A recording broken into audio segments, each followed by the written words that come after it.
What is up, everybody? Welcome to a brand new episode of Destination the Show. This is episode 80, your new top 100 prospects and college infielders for the 2025 draft cycle edition. Got to workshop that title, man.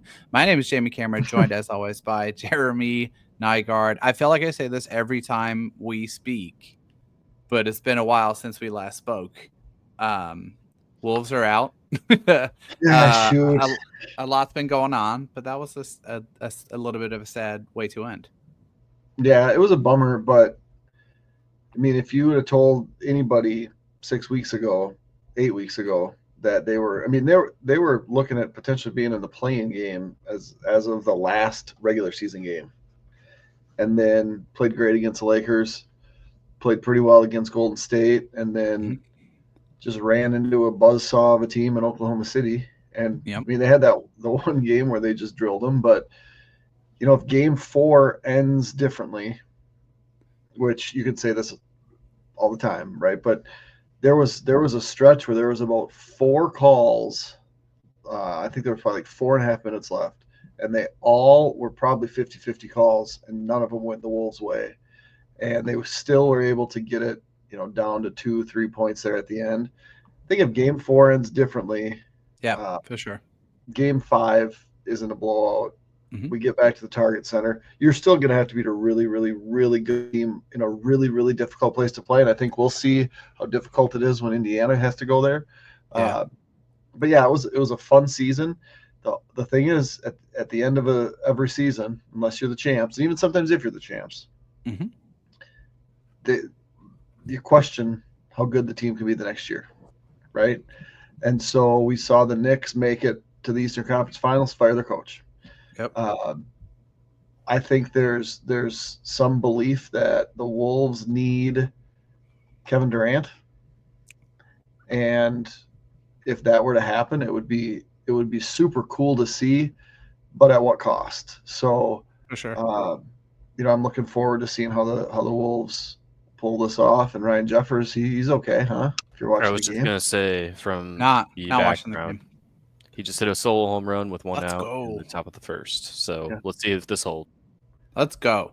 Looking for a good start from Zebby today, who uh transitioning into that real quick. Everyone was jumping on the bandwagon of frustration after the first inning of his last start, in which he gave up 4 runs and then 6 scoreless after that. Unbelievable performance, I gotta say. And I think we've seen just like a very steady and slow, kind of gradual improvement curve from Zebi in his 3 starts. So I'll be really curious. I won't be curious to see it because I'll be talking to you, but I'm sure some combination of you and Theo will keep us up to date on how he looks today. yeah, for sure. And I haven't been on Twitter at all today, so Pablo's hurt, right? Pablo's hurt. Festa is up. He's starting tomorrow. Done deal. Done deal. Yeah, So we're pushing everybody I else mean, back in the rotation. Yes. I they haven't put the official transaction out, but yeah, I mean, Pablo, sounds like he's gonna be potentially out for a month with this lat strain, but I think they'll have more information probably when they get home on Friday. And yeah, Festus is going to come back up, fill his spot, which makes the most sense. Simeon Woods Richardson pitched last night, wasn't the sharpest in St. Paul. He gave up 3 home runs in the third inning, 5 runs, but he kind of turned things around in that start. So it just made sense that they called Festus and put him in that spot. If we're talking a month for Pablo, we just shut him down to the All Star break, then, right? Yeah, that would make the most sense at this point if that's what this lat strain might lead to. Yeah. Okay. Fair enough. All right, let's knock out housekeeping. Then we'll jump into all of the things for today. Ways that you can support the show. We're in the thick of draft cycle, y'all. It is 6 weeks from draft day ballpark. Like and subscribe to the show on your preferred podcast platform of choice is the number one way you can support what we do. You can find all of our stuff on YouTube. The handle there is at Destination the Show. If you want to send us questions, which folks kindly did for today, we're on Twitter at DTS_pod1. Blue Sky at Destination the Show, or you can send us an email, destinationtheshow@gmail.com. Some opening quick hits, Jeremy, for your commentary that I'm just curious about. The first one through a draft lens. Jack Caglianone is up with the Royals, kind of feel like he is going to be a nightmare for the Twins for the next decade. Just a quick recap, then I want to get your reaction. This season, 50 games across AA and AAA. He hit 322, 389, 593. That's good for a 159 WRC plus. Walked around 11% of the time, struck out around 20% of the time, and 15 home runs in 50 games. Gotten some run in the outfield, and looks like the Royals are just going to figure out a way to get that monster bat in the lineup. What are your thoughts? Yeah, I mean, he made quick work of everything he's seen between college ball and the major leagues. He was a name that was pretty up throughout the cycle, but there was some questions at one point, right, with all the swing and miss. But that you're going to get the good with the bad, and ultimately there's a lot of good. Sucks to be a team in that division. Yep. But the Royals, after having drafted awful for a long time, looks like they finally hit on somebody. So it'll be fun to watch him from the perspective of getting to see him more. But not so fun. Like, it's not so fun to watch Bobby Wood Jr. just dominate your favorite team. Oh my God! So, such a pain. but yeah, good for him. Good on the Royals for bringing him up as quick as they did. And I like to see that baseball wide. Yeah. Get these prospects up, get them playing, and you'll see what they can do. So here's my Jack question, right? And it's actually about this first base demographic, and we have just talked about this in a very general terms over the years as like, oh, risky demographic, first base only, right? And I think that goes back to kind of Spencer Torkelson, Aaron Sabato era, but now we're seeing Caglione, Nick Kurtz, who had a slow start and then hit home runs in like 4 out of 6 nights before he went on the IL. Do you think there's some merit to revisiting the kind of like, it's inherently risky to draft a first base with a top 10, top 15 first round pick? Or have we just had a run of like, these were just elite college guys, and actually when we get some distance from last year's draft class, what we're going to realize is the very tippy top of that class was really, really good, and we maybe didn't appreciate just how good it was at the time. What do you think? Yeah, I think there's just been studs, right? It's always going to be a demographic that is risky. Mm-hmm. But there's always going to, no matter what we talk about, there's going to be exceptions. And so it just so happens that there was 2 of them. But I think we're gonna go right back to seeing that, because for every Nick Kurtz, there's a Jacob Berry, right? And I don't think Berry was drafted as a first baseman, but just guys that everybody thought was going to hit and then just didn't. Yep. And that's how the baseball draft works all the time, right? It's risky to take high school pitchers. Yep. And someone's going to take a high school pitcher and they're going to be a Hall of Famer, right? So I think like you said, the further we get away from that draft, the more it's going to seem like, yep, it was just kind of an exception to the rule, and we're going to get back to that rule. Right on. Okay, well, let's touch on some injury stuff in the Twin system. Walker Jenkins started a rehab assignment with the Twins Florida Complex League team. That's exciting. Just the one game. Emmanuel Rodriguez, on the other hand, to the IL at AAA with a hip injury. Boo. Also need to call out Kadeem Jow, now on the IL at Cedar Rapids with a broken thumb. So if you're counting at home, we've got Keishel, Erod, Jow, Billy Amick, and Charlie Soto as probably the most notable prospects. But gotta say, it's exciting to see Walker Jenkins playing baseball again, and still find it troubling, man, that he's missed 2 to 3 months of each of the past 2 seasons. I really hope he can get some run here. Yeah, it's been rough going for him staying on the field. Yeah, I mean, we saw that last year, and it was like, darn, it would have been great if he could have played that whole season. Yep. What's going to happen next year when he gets to play that full season? And it's been more disappointing.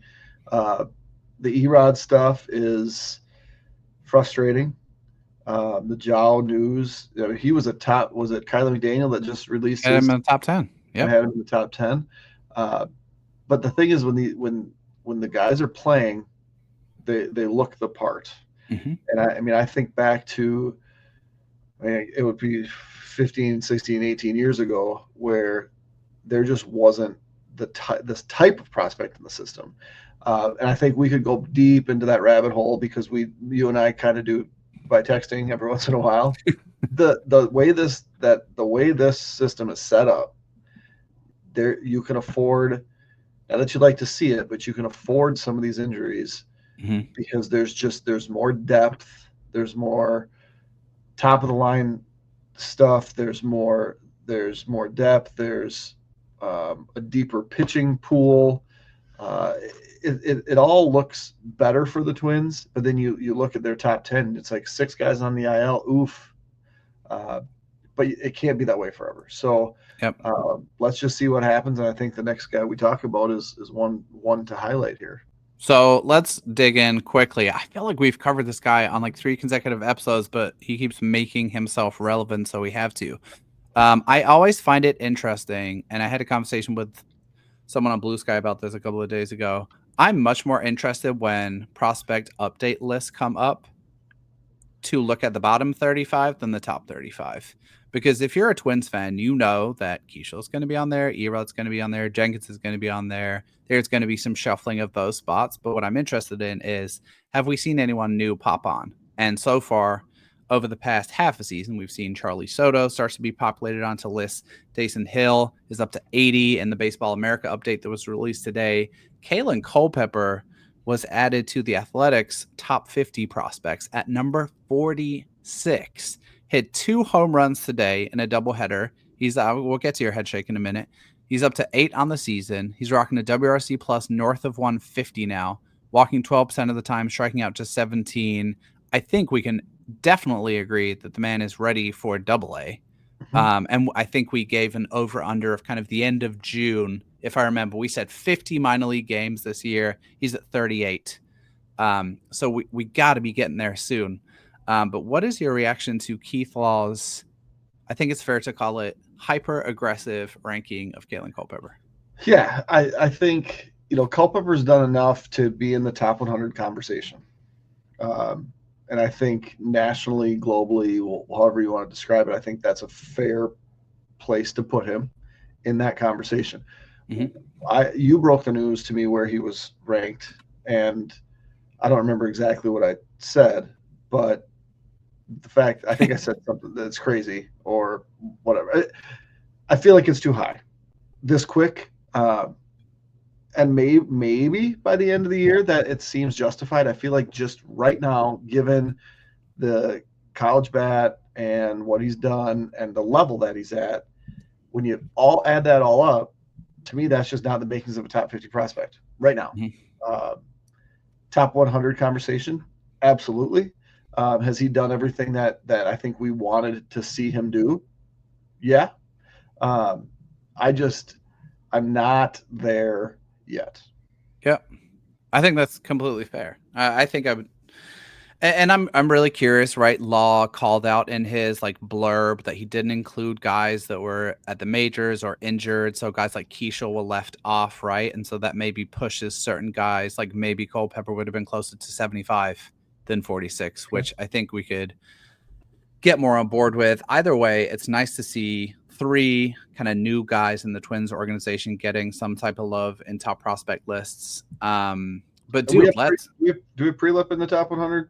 No, he was like an honorable mention in Keith Law's list. And here's the thing. I think, do you remember last year when David Festa made it onto lists and then he was up and lost rookie eligibility like however many days later? So his actual window for being kind of listed there was almost nothing. I feel like the same may be true of Prelip. So quickly, just to recap where he's at: 27 innings so far, which is a career high in the minors. 27 innings pitched at AA, 333 FIP, striking out 32% of hitters, walking just 5.5%. I mean, he's been really, really good. The thing that struck me, and I've caught most of his starts, the level of efficiency he's just absolutely pounding the strike zone. So he is giving up more hits. It's a lot of soft singles. He's not really giving up a lot of extra base damage, and I've been super impressed by the strike throwing. He's still really only using those 3 pitches, but xFIP of 296, he's ready for AAA, dude. I don't know. I don't know what what is going to be needed to move him up, but he's definitely ready. Well, I feel like it's just let's get him innings.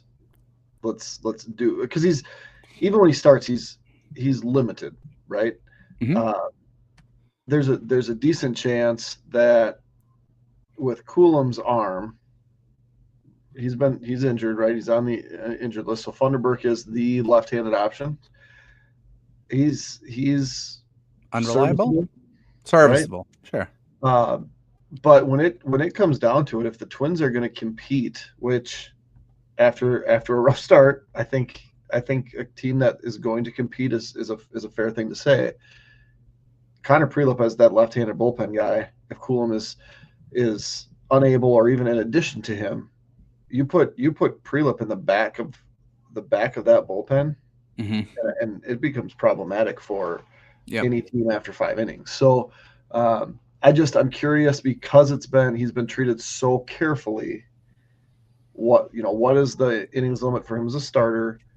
What is the lead up to, he's probably not throwing back-to-back days. Is he throwing every 3 days? Yeah.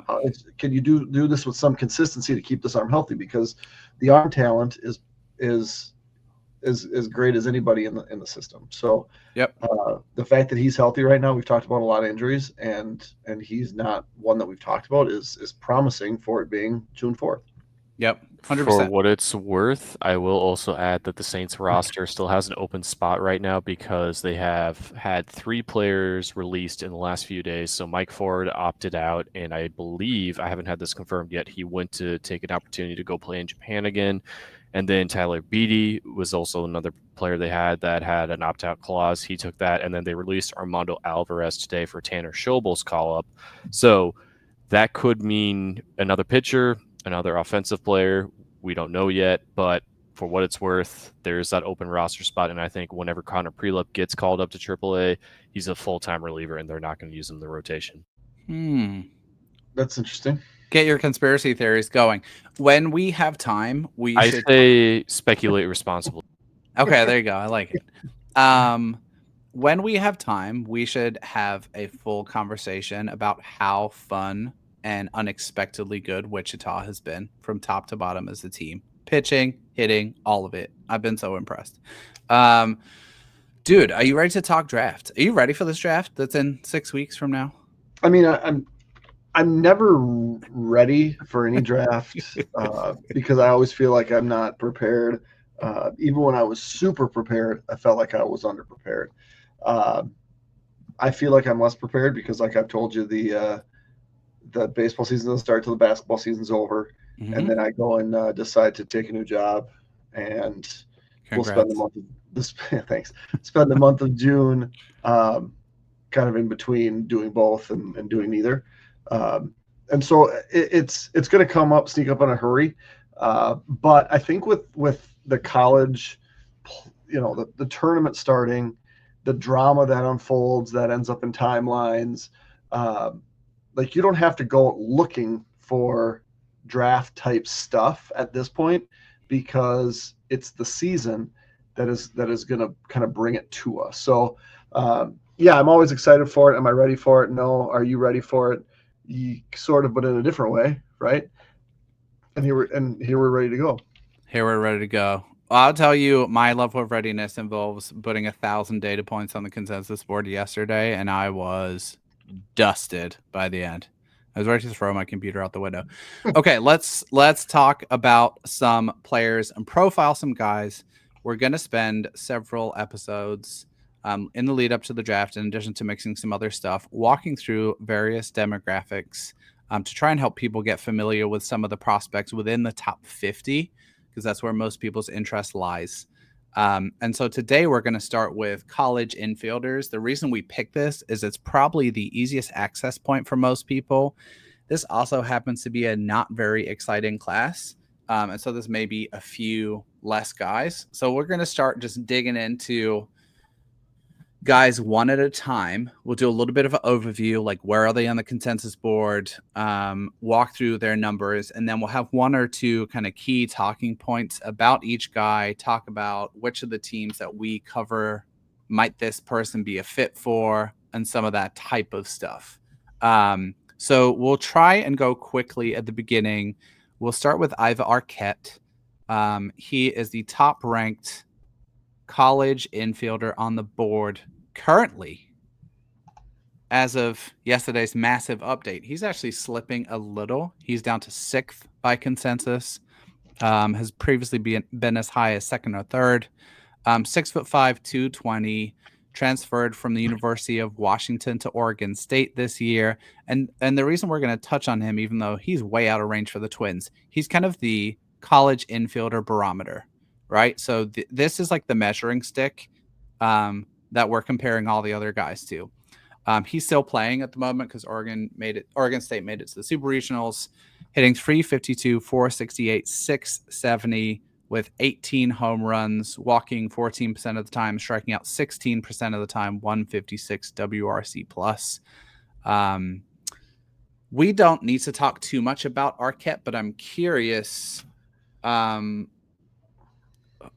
do you think he's slipping, dude? I mean, Ethan Holiday's made some moves up, but he's getting down now into like Blue Jays range on the board. I believe they pick 8th with their first pick, and I felt like that would be a coup if you had told folks at the beginning of the season they might get Iva Arquette at 8. Yeah, and I mean, without looking at your board and the changes, my guess is that there's been some college pitchers that have done more, that have moved up, and the sister to the college infielders, the high school infielders, is way more exciting, right? Yep. And so there's been probably, if I had to guess, 3 dudes that are moving up the boards as high school guys. Well, what's going to happen as we get closer to the draft? The price tags on those guys are going to be higher, and then they're going to start dropping down the boards or off the boards potentially. And so I think that's probably why college baseball becomes a long season, especially for the hitters, and it ebbs and it flows. And I think this is the time that we start to see guys kind of drop, and then because it's a safer demographic around draft time, we see those guys start to climb back up a little bit. So in my mind, he's a top 5 prospect. He kind of gives the old Carlos Correa vibe a little bit. I agree, bit, 100%. Not super athletic, but big, can do his job as a shortstop, but isn't really a burner. And so that's he's going to be a really good prospect for somebody. But I mean, when you look at Carlos Correa, it's like, is Carlos Correa going to win MVPs? Probably not. Is Carlos Correa going to be a really good player on a really good team? Yeah, potentially. So I do think that he'll ultimately go in the top 5 because I think he'll be able to sign for that sort of money. And it's going to be, when you can get an easier sign and a really good player, those are the types of guys that come off the board in a hurry. I would agree. And I really appreciate that you are there to give that flavor of always looking through the signability lens, because that does come increasingly important. And I think you're absolutely right. It is college pitching being shoved up into the top 10. The conversation for another day, but it's definitely impacting some of these college infielders. The next guy we're going to touch on, again, there's been movement on the board. When I wrote this running order for today, he was ranked 9th. He is now 11th by consensus. That's Wake Forest shortstop Merrick Houston. So give a little bit of an overview here. 6'3", 185. He's been at Wake for all 3 seasons. The headline tools here are like outstanding glove. Like, this is the best glove probably on the college side. He is a surefire lock to stick at short as a pro. Slick glove, really big arm.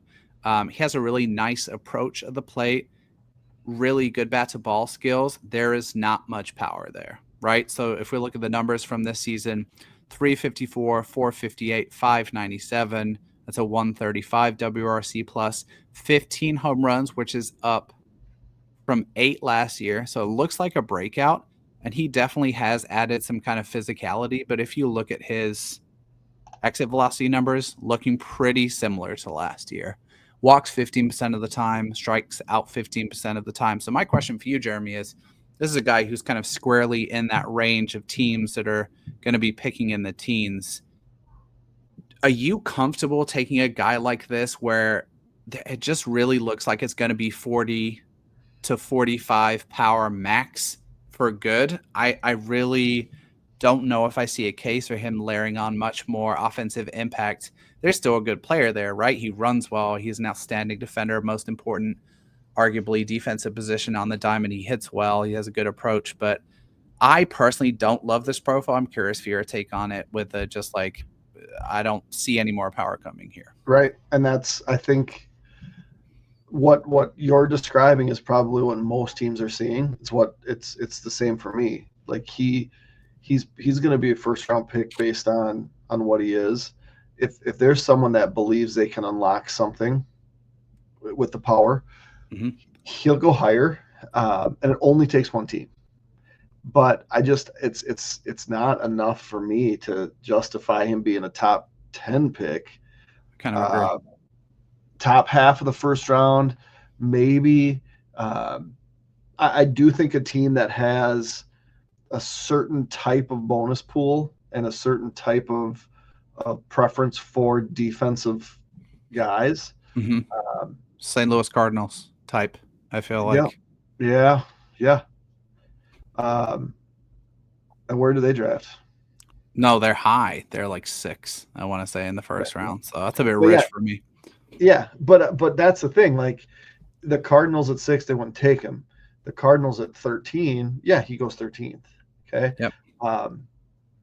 But yeah, it's a dangerous one because even if his floor is a utility guy, that's just not worth it to me.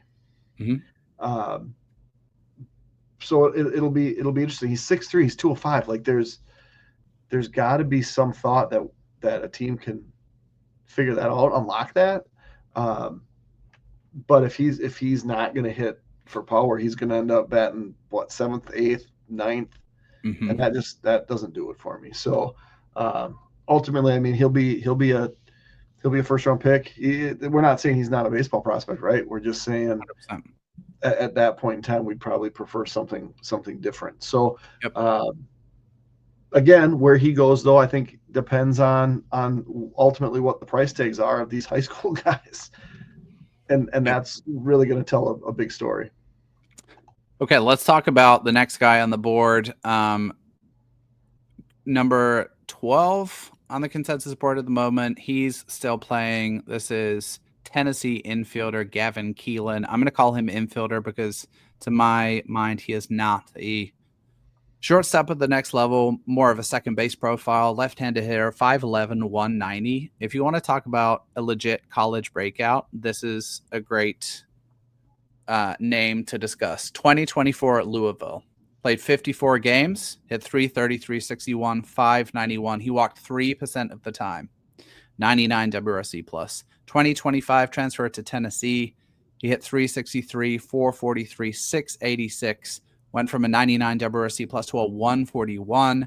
Went from a 3% walk rate to an 11% walk rate. Only increased the strikeout rate by 2%. Went from 9 home runs to 15. Has added a little bit to the exit velocities and some of the batted ball metrics. This is at like one of the best hit tools in the class. Currently sitting at 12th overall. This feels like, and maybe I'm asking too much of a leading question. This feels like a possible Twins pick to me, depending on how the board feels. So I'm curious whether you agree with that and what your thoughts are based on what you've seen of Keelan so far. Yeah, I think you're exactly right. The profile fits. The other thing is he's a cold weather kid. From Janesville originally, and Janes Vegas. The development of cold weather guys is just different because you're not. I mean, sometimes you're able if you're willing to play year round, but you're probably not, right? It's just there's snow on the ground 8 months out of the year, it seems. So it's just going to take a little bit longer to get there. just turned 21 years old. He's gonna go higher. I would think he's got to go higher than Houston. I think so too. Feels like a Twins type pick for teams like the Twins that value like a defensive home less than others. Yep. It seems like a slam dunk, right? Yep. Is he going to be a shortstop? Probably not. Is he going to be a second baseman? Probably so. Mm-hmm. Does he have the skills that he could maybe stick in the outfield? Possibly, right? Like he's not at the bottom of the defensive spectrum, but his offensive ability and to do it in the SEC is going to make him some serious money. So, yep. I mean, if that's the Twins pick, they've had success with Tennessee guys. Yep. I wouldn't hate that even a little bit. Yep, like that a bunch. And still going in the postseason, Gavin Keelan in probably the best super regional matchup this coming weekend. It's Arkansas, the number 3 national seed, against Tennessee, who are number 12, I believe. Best of 3 series to determine who goes to the College World Series. Watch that for Tennessee alone. They have like 8 guys who are going to go in the top 60, 70 players. Okay, let's move on to our next guy. We've talked about this guy quite a bit, so maybe we'll talk about him a little bit less. That is Wahiva Aloy, shortstop who plays for Arkansas, junior out of Hawaii. Today was named one of the finalists for the Golden Spikes Award. The 3 nominees for the top amateur player in the nation. 59 games so far this season, hitting .355, 446, 86, 140 WRC plus, 20 home runs, walking 11% of the time, striking out 20% of the time. Hugely improved infield defense at shortstop. I think like maybe a guy you could loosely bucket as 50-50 to stick at short as a pro if you wanted to be very general about it. I've gotten to a place where I kind of feel like he is maybe not a possibility at 16. I tend to just think there are other teams that value that kind of explosive athletic upside that he shows a little bit more than the Twins. Like the Rangers is someone who springs to mind. I don't know. I've started like he was an early favorite of mine in this cycle, and he started to be a guy who I just don't know if I see as a kind of logical fit for the Twins. So what is it that separates him or separates someone like Houston from him, right? Like to me, there's questions. There's more questions about Houston than there is about Aloy. And like you talk about like how you described him, that's not a knock, right? That's upside. So I'm going to tell you what I think, and I think it'll kind of make sense. And like I personally, if I'm picking between Houston and Aloy, I'm going to take Aloy because there's a higher risk of striking out, right? No pun intended, on the pick. But if he hits, you could have a monster on your hands, right? Like a guy who sticks a short, who has legit above average to plus power, can, hits 260, 275, whatever. I think it's the board catching up. Right. So what we tend to see is what I text you about Ethan Holiday. He's only just made it now to being the number 1 consensus pick. It's been Arnold all this time, even though his 2025 has been a little bit uneven. Merrick Houston had a poor second half of the season. I think he's just now starting to get dinged on some draft boards a little bit. Aloy's really held kind of steady. And so I still think we're seeing a little bit of adjustment to the performance in the second half of the season. That's my theory, at least. Okay, that's fair. Yeah. I like Aloy as a Cub. Just throwing that out there. I have other names in mind for the Cubs, but I do think that is a fit that possibly makes sense. Okay, so I want to call something out before we move on to some more guys. We are making a leap here, right? So what did we say Aloy was by consensus? 16th, maybe. The next guy on our list, we don't see until, and he's fallen even more, 34. So we've gone from 16 to 34, right? So we've gone from middle of the first round to Comp A. So if you're not grabbing a college infielder by that middle of the first round, you're probably waiting till your second pick, or but at least by consensus value, you're kind of reaching here a little bit. The next guy, Dean Curley, I don't want to spend too much time talking about him. He's down to 34th now, 6'3", 215, another kind of infield profile from Tennessee. Right-handed hitter, was one of the hottest names at the beginning of the cycle, has really hit and fielded extremely poorly in the second half of the year, like to the point where you wonder, like, is there kind of a mental kind of confidence issue, which you wouldn't wish on any guy, but the performance has been really poor. He has slid on the board significantly.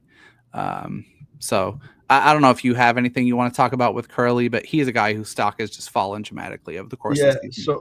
So he's a draft eligible sophomore Mhm. After a really good freshman year. So I would guess, especially in the day and age where you can make a little bit of money playing college baseball, that it would be in his best interest to come back for a third year. And I think when you have the combination of what you just described with that, he's fallen down the board. He could probably stand to make some money if he stays at Tennessee. It's going to push him even further down the board.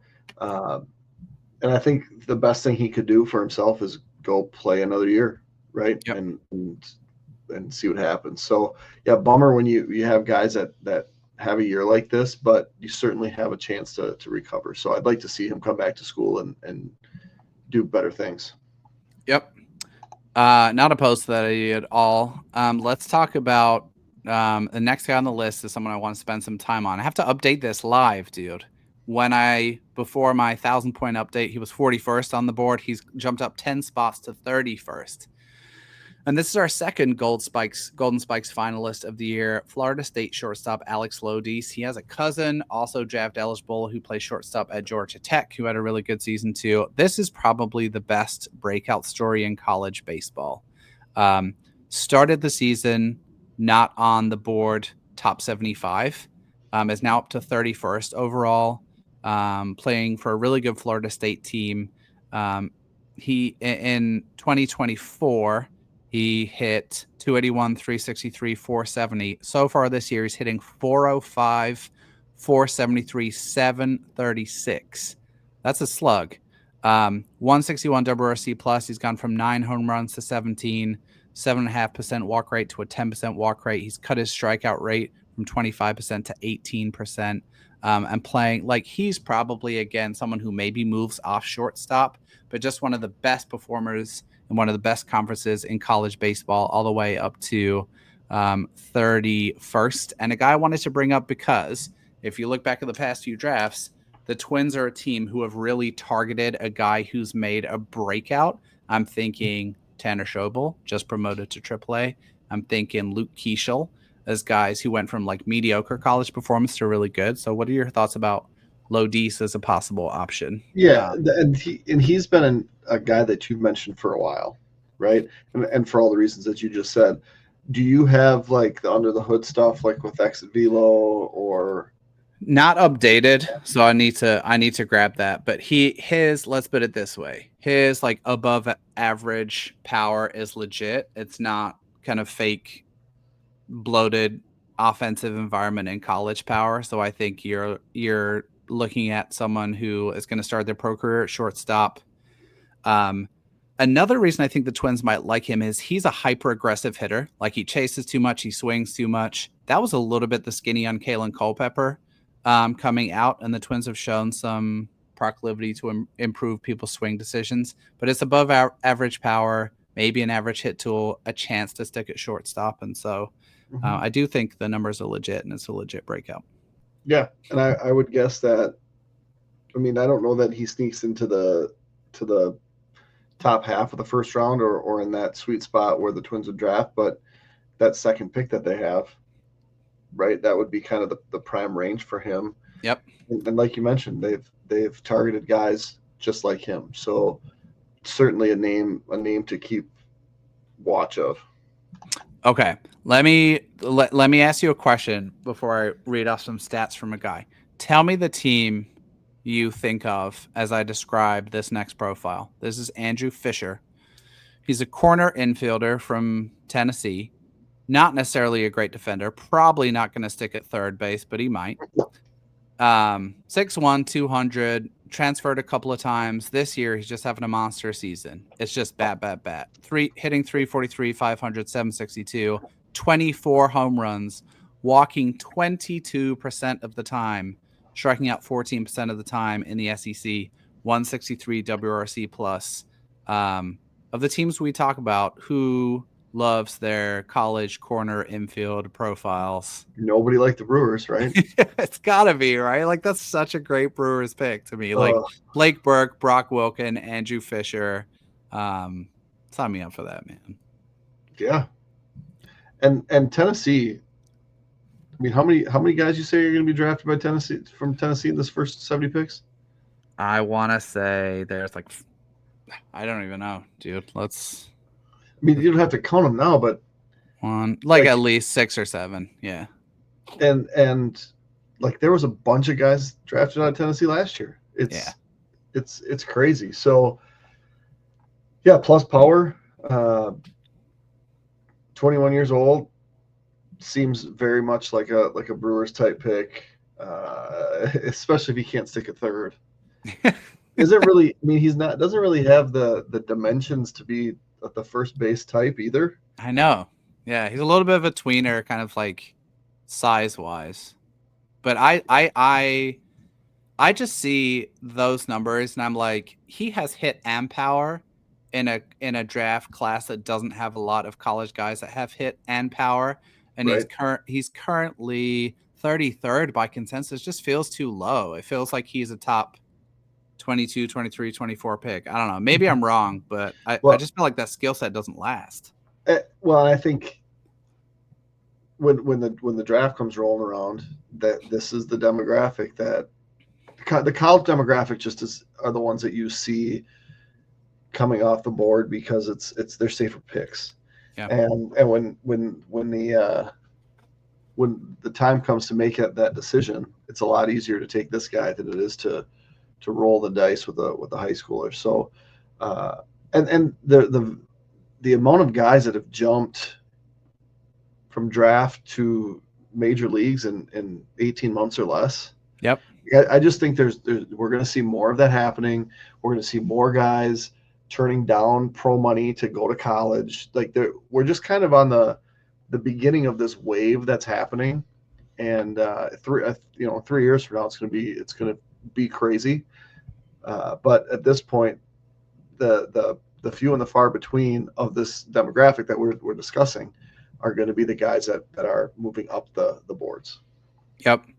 Okay. We have to so that's all of the college infielders in the top 50, right? So just to recap that, right? We have a cluster. I have Arquette, who's in a league of his own. And we've got a cluster in the teens, or around the 10 to teen range of Houston, Gavin Keelan, Wahiva Aloy. Folks, chime in and let us know who your favorite is for your team of choice. Then you have kind of a gap till the end of the first round, and then you've got Dean Curley, who we didn't talk much about, Alex Lodis, who I think is going to go higher and higher, and maybe in the 20s the next time we have this conversation, then Andrew Fisher, who's 33rd. Let's talk about catchers. I know this is going to be the part of the conversation you hate, because you don't love drafting a catcher unless they're like clearly a like surefire major league contributor. Tell us more about that, man. It's always been kind of a deal that hasn't worked out, right? When you're drafting, with the exceptions of which I told you, Adley Rutschman, Joe Mauer. Adley Rutschman's not even working out now, though, right? But like he's had back-to-back atrocious seasons. At the time, you just had to, and then you look around the league, and it's just like, where did these guys come from? Ryan Jeffers was drafted in the second round. Yep. And it was like, who is this guy, right? Everyone said that was a massive reach at the time, right? Right, and he's been great. Mitch Garver was not the first catcher the Twins drafted in their draft, and he turned out to be a very serviceable catcher for a handful of years. Cal Raleigh is probably the best catcher in baseball right now, right? 3rd round pick from Florida State in 2018. Mm-hmm. So many catchers come from the international market. I have a really hard time because the best hitting catchers, with the exception of very few names, they get moved off the position because their bats are too valuable to play behind there. The other thing that's going to be a thing is we're going to have the ABS system, right? Mm-hmm. And so being guys that can steal strikes is going to go away. So your defense is going to be judged almost solely on your ability to throw the ball, right? And receive, though, and call a game, which are things that we can't really measure effectively.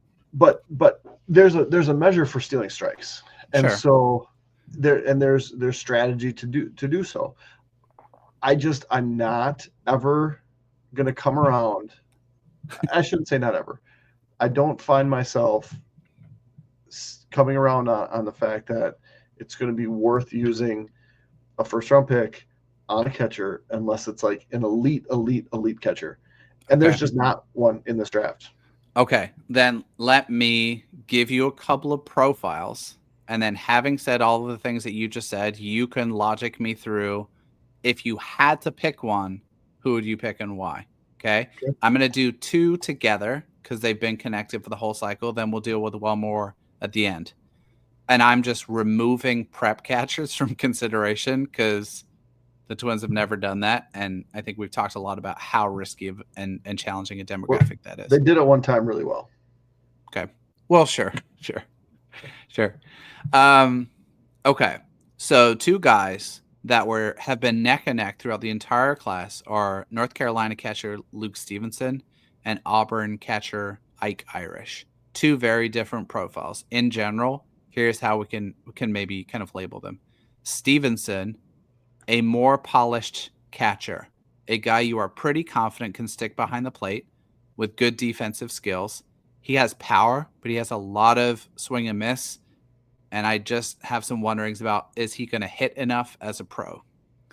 Irish, much different. Pretty raw as a catcher. Has a huge arm, mind you, but is a really good athlete and could and can play in the outfield. So just to walk you through some numbers. Irish this season, 362, 464, 700. 12% walk rate, 14% strikeout rate, 18 home runs, 150 WRC plus. Stevenson,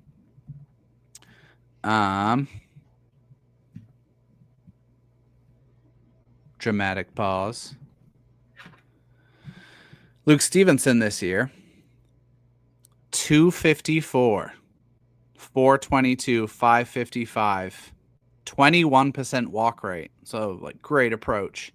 25% strikeout rate. You do not see many 1st-round college bats that strike out more than 20% of the time. So close to 25 is hideous. 117 WRC plus. He has hit 18 home runs.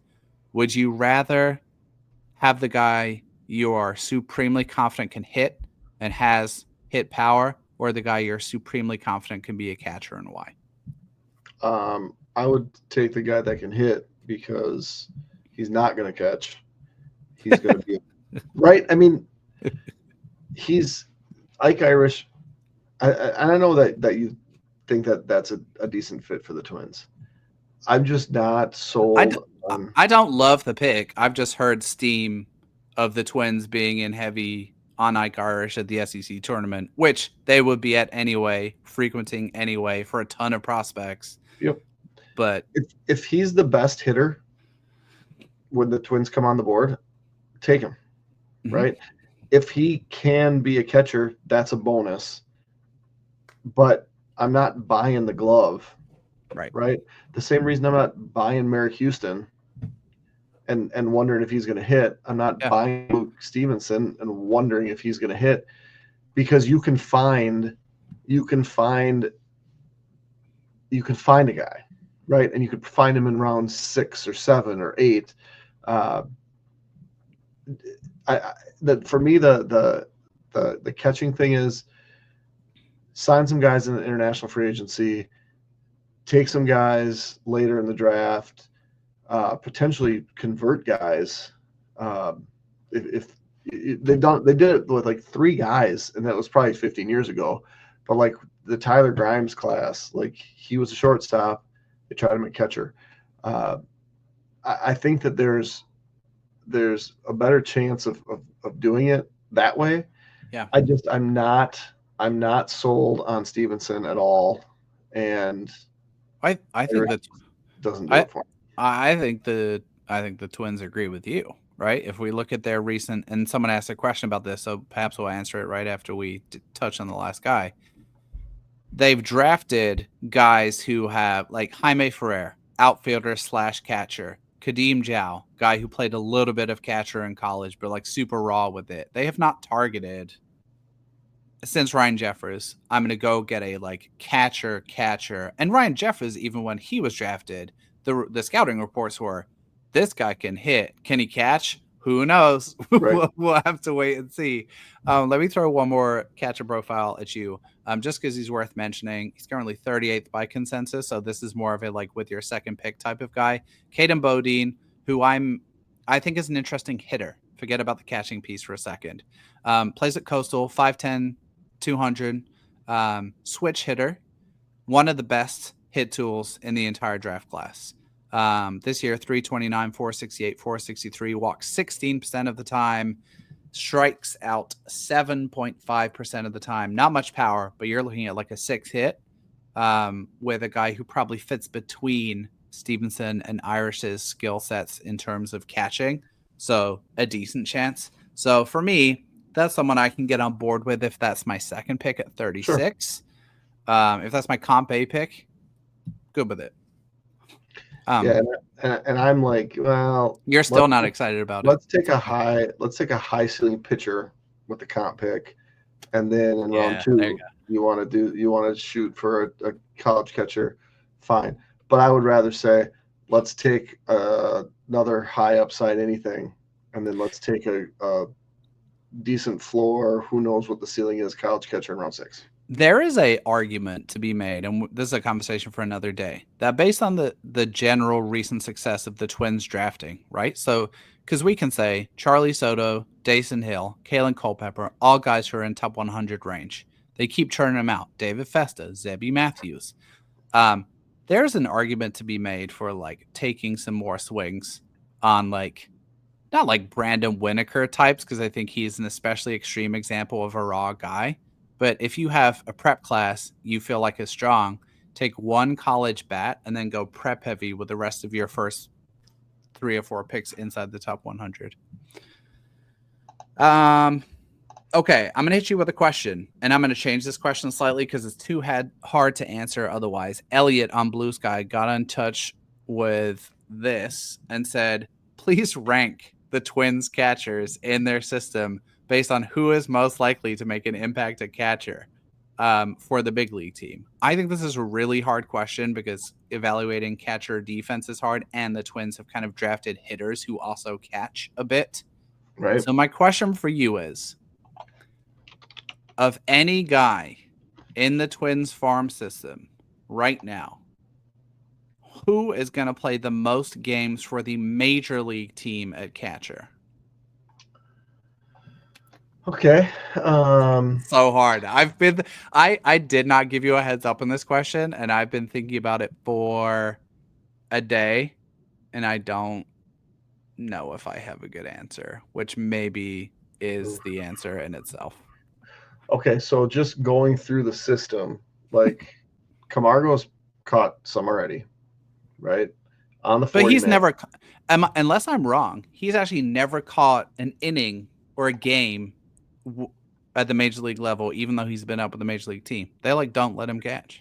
No, they did have him catch last year for like 1 or 2 innings as a late game replacement, and they did the same with Mickey Gasper for 1 game this season. So they've been very limited because Vasquez and Jeffers has been healthy. So that's a good problem to have for sure. All right, Theo, look this up for me. How many innings has Andrew Cassetti caught this year? God, if I know. I see.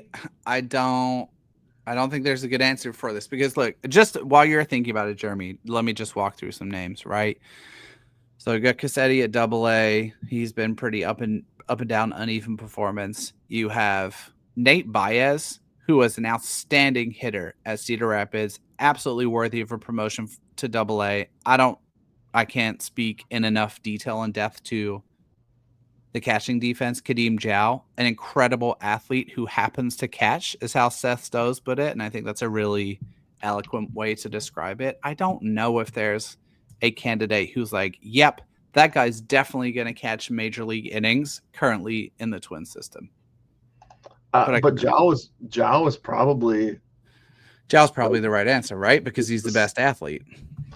And of the catching type prospects, the best prospect. So just to recap Jow's numbers so far, 38 games this year, all at high A, 302, 455, 431, walking 12% of the time, striking out 16, 3 home runs, 156 WRC plus. Offensively, pretty solid. How many games has he caught? I went to a website that doesn't show it, apparently. He was basically on a split rotation, I think, with Baez and Baez and he's caught 25 games this year. Mm-hmm. So I mean he's got to be the top, right?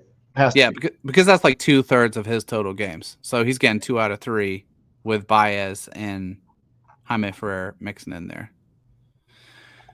Yeah, that would be my answer, and you know, probably not next year, but he could figure into this equation by 2027. Okay, I'm gonna give you one more question that I also have not prepped you on. Sorry, I just threw this away. I have a good answer for that. I think I have the correct answer to this. This is a bold statement. This is our last thing. Cody Christie, Twins Daily. Who has been the best Twins draft pick in the last 5 years? So, if we recap, we're looking at 2024, 2023, 2022, 2021, and 2020. Who has been the best Twins draft pick of the past 5 years? And he said, I will let you guys interpret what best Twins draft pick means. Okay, so thinking back to the 2020 draft, it wasn't very good. I have an answer that I can give you right now while you're thinking and while you're reading and researching. I'm trying to think. Of course, my internet's slow. I'm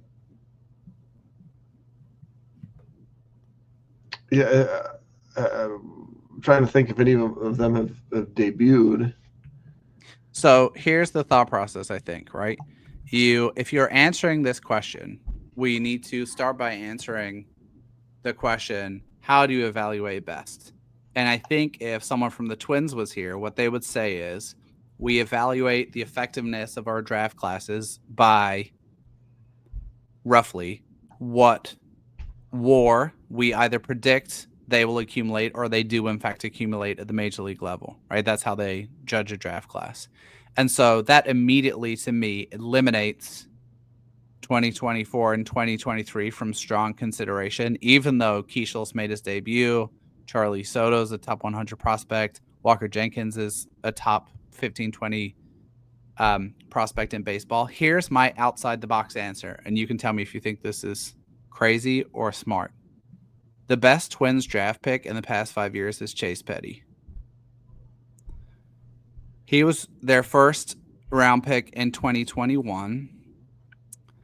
They immediately traded him for 2 years of Sonny Gray. And in those 2 years of Sonny Gray accumulated the Twins 7.8 FWAR, which is about 60, 70, $80 million worth of value, depending on how you're going to do that math. So the way that I thought about it was who got them the most major league value. And I think that's maybe a helpful thought exercise, right? Where we're not just saying who's the guy currently with the organization who we think is going to be the best, because that could be a number of different guys. But Chase Petty helped not only get that value of Sonny Gray, but helped Twins with their roster build to the point where they had one really awesome season with Sonny Gray and they broke their playoff streak and all that good stuff. What do you say? And when he signed with Cincinnati, their pick. That's right. Was it DeBarge? Yeah, it was DeBarge. I didn't even think about that.